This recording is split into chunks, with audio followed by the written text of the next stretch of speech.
Primarily a company, if they are less than about $1 billion in revenue, they qualify as an emerging growth company, or EGC.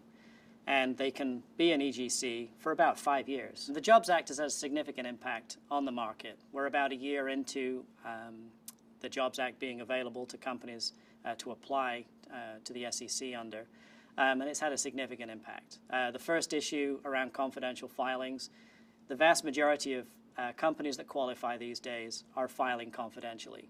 We can look back through time and we see that there's been a slow increase in the number of companies that have ultimately gone effective that initially filed confidentially, and we expect that to increase over time.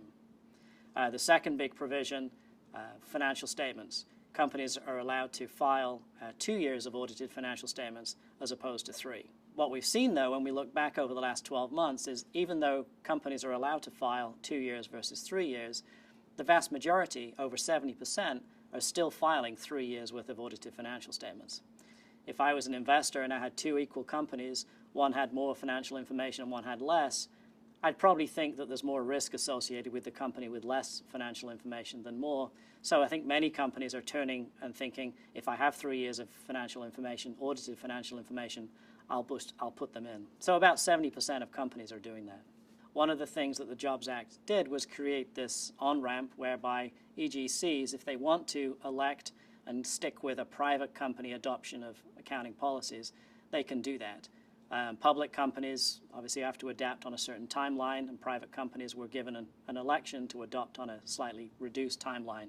Again, if we look back over the last 12 months of the Jobs Act, we've found that about 76% of companies have still opted to follow the public company timeline.